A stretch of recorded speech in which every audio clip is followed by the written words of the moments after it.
With the election of Zohran Mamdani as the new mayor of New York, the real estate market is already beginning to crack, months before he even takes office in 2026.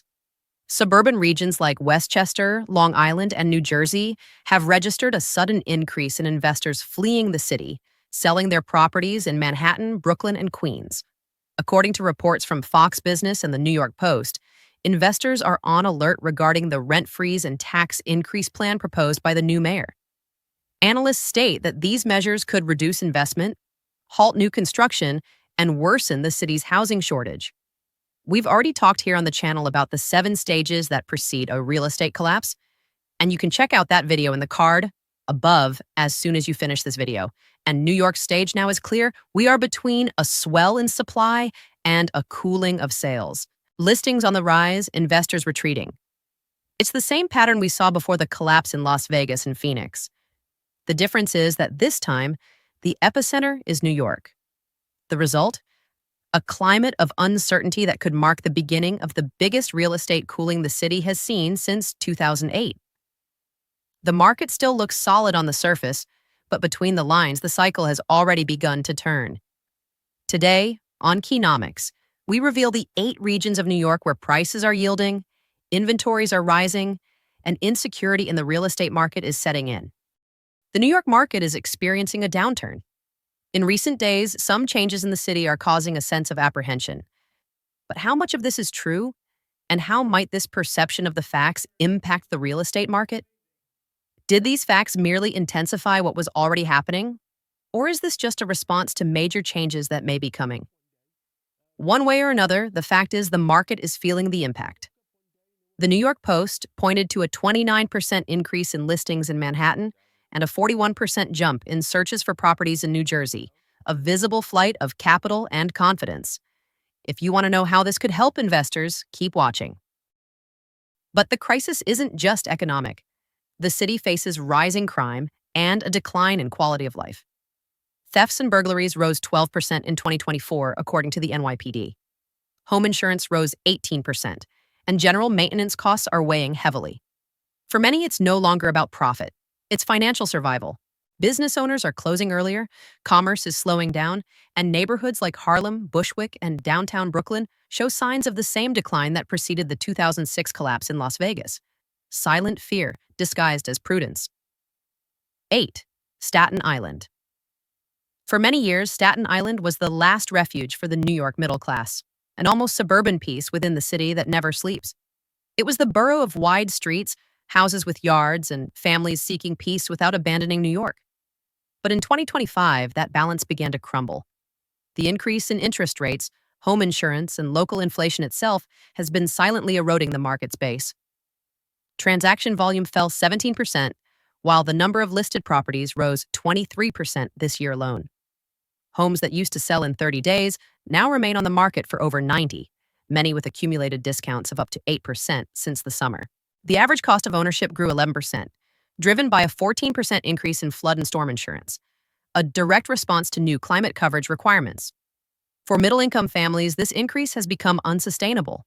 And so, little by little, Staten Island has been losing what made it different: stability. Many residents are moving to Bayonne, Elizabeth, and Newark in New Jersey, where the annual maintenance cost is up to 25% lower and insurance is cheaper. The emptying is gradual but noticeable. Realtors report a 32% increase in residential listings since the beginning of the year, and several homes are being taken off the market for lack of offers. The borough that once symbolized refuge and predictability now conveys a new feeling, that of isolation. It is no longer the place where one starts a life, but where many are ending it. 7. The Bronx. The Bronx has always been the social and economic barometer of New York. When the Bronx suffers, the rest of the city feels the echo months later. And that echo has already begun. Historically, the first to react to economic cycles, the Bronx is once again on the front lines of the slowdown. Violence has grown, public services are overwhelmed, and private investment has retreated. Violent crimes increased 9% in the last year, driving away families and investors. The number of properties for sale rose 26%, while average prices retreated 4%. Condominiums in Mott Haven and Fordham are being sold at discounts reaching 10% compared to 2024. Mortgage delinquencies increased 6%, and the search for multifamily properties fell 28%.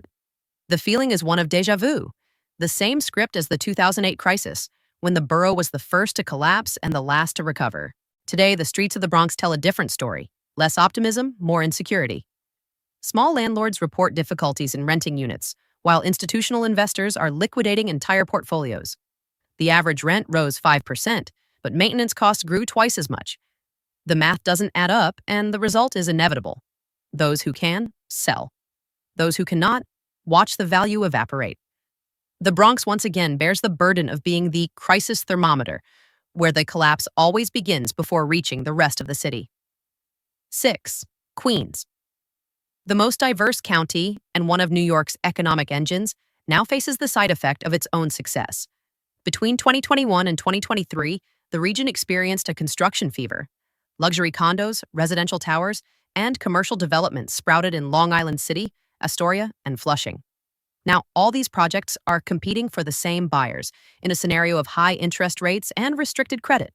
Listings grew 24%. The average time to sell went from 40 to 67 days, and the vacancy rate rose to 9.3%, the highest since 2015. Average prices fell 3%, but projections for 2026 indicate an additional retreat of 10 to 12%, especially in new units that couldn't be absorbed at the peak. Developments that once sold at launch now accumulate entire inventories, and builders are offering incentives of up to $40,000 in closing credits to try to unlock sales. The cost of maintenance rose 18%, while the resale value began to fall. The equation is simple: more cost, less return. The shine of Queens, once a symbol of ascent, today reflects the excess supply, the noise of emptier streets, and the fear that the next fall has already begun. The urban landscape remains modern, but the rhythm has slowed. The cranes have stopped, the cafes have lost traffic, and the sound echoing between the new buildings is the same one that precedes every cooling: silence. 5. Brooklyn. Brooklyn was always the city's trend laboratory. The borough that reinvented itself every decade, a symbol of the mix between art, youth, and investment. But the cycle has turned. What was once a fever is now an oversupply. In Williamsburg, Bushwick, and downtown Brooklyn, sales plummeted 31% in 1 year. Listings increased 27%, and the average price per square foot fell 8%.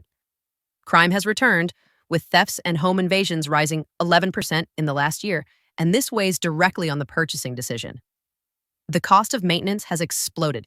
Taxes, condo fees, and home insurance rose a combined 19% on average.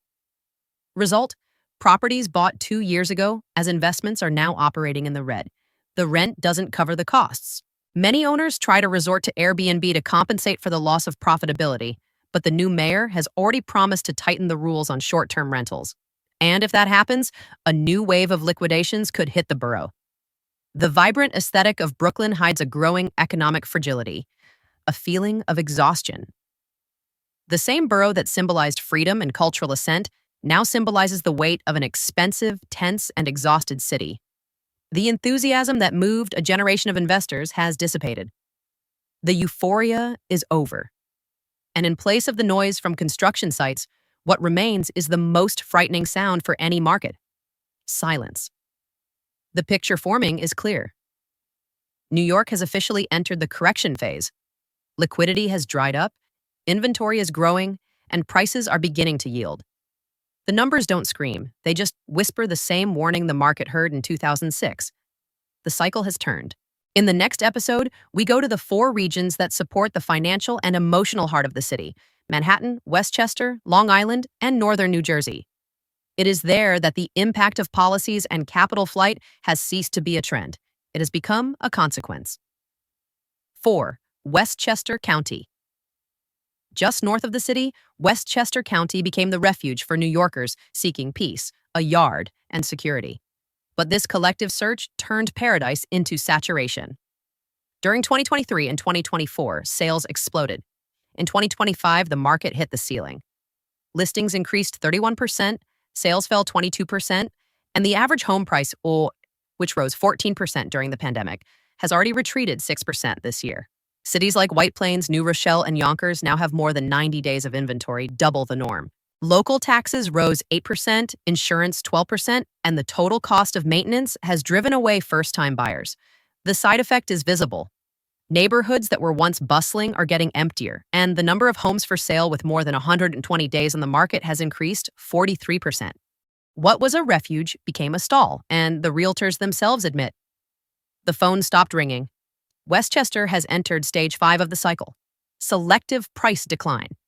Whoever bought at the peak is now calculating how much they will lose. If you've made it this far, check your subscription and activate the bell before we continue. This is important to us, and it's how you guarantee access to the next Keynomics analyses, with data and context that the common media ignores. 3. Long Island. After the pandemic, Long Island became a symbol of freedom, space, beach, and the promise of a quieter life outside of Manhattan. But, like every cycle of euphoria, the excess arrived too quickly. The inventory of properties rose 27% in 2025, while sales fell 18%. The average price is still only 5% below the peak, but the movement is downward. In Garden City, Huntington, and Smithtown, homes that sold in 30 days now take 75. Realtors report a 40% increase in contract cancellations before closing, a classic sign of lost confidence. The cost of maintaining a home on Long Island has skyrocketed. Insurance up 20%, taxes 10%, energy 15%. Families who moved during the pandemic exodus now face expenses that exceed what they paid in the city. The consequence is a silent wave of resales. Every week, new homes are listed with progressive discounts of 8% to 12%. What was the dream of a new beginning has become the portrait of saturation. The coastline remains beautiful, but the for sale signs are multiplying like a warning. The excess of hope has turned into an excess of inventory. 2. Northern New Jersey, Bergen and Hudson counties. For 2 years, New Jersey was the preferred destination for New Yorkers tired of the city's insecurity and taxes. But the intense flow ended up creating the same problem everyone was trying to flee. Prices rose too much, and now the adjustment is inevitable. Listings increased 29%, sales fell 19%, and average prices retreated between 3 and 5%. Vacancy in condominiums reached 8.7%, the highest level since 2016. In Hoboken, Jersey City, and Fort Lee, realtors are offering bonuses of up to $30,000 to attract buyers. New units are being returned to the market while still under construction, something not seen since the 2008 crisis. But what is most worrying isn't the price, it's the infrastructure. With rapid population growth, traffic has worsened, schools are crowded, and public services are overwhelmed. Crime rose 7% in 2025, and the average maintenance cost has matched that of Brooklyn. In other words, the refuge has lost its advantage. The escape bubble has burst. Today, New Jersey reflects the same cycle we saw in Phoenix before the 2008 collapse. Inflated demand, growing supply, and the beginning of rational fear. Whoever bought on emotion is now trying to sell based on reason, and discovering that the market no longer pays for the dream. 1. Manhattan. At the top of the collapse, and at the center of it all, is Manhattan. The ultimate symbol of American real estate value is experiencing the beginning of its own readjustment. The total number of properties for sale rose 24% in 1 year, and sales have fallen 32% since the 2022 peak. In Soho, Tribeca, and the Upper East Side, the average time to sell has gone from 45 to 81 days, and more than 40% of properties above $3 million have already had a price reduction. Vacancy in high-end units reached 11.2%, the highest rate since 2009. The cost of maintenance grew 16%, and the combination of high interest rates, taxes, and insurance has caused rental returns to plummet. The emptying of offices completed the picture. 18% of corporate towers are partially empty, which reduces consumption and affects local commerce. The luxury market has lost its shine, the mid-market has lost its rhythm, and the investor has lost patience. Manhattan is now in stage 5, selective price decline. There is no panic, but there is silence. And silence in the financial heart of the country is the harbinger of a new wave of correction. When Manhattan begins to yield, the rest of the city is already compromised. And 2026 may mark the inflection point, when the market finally admits that the peak is behind us.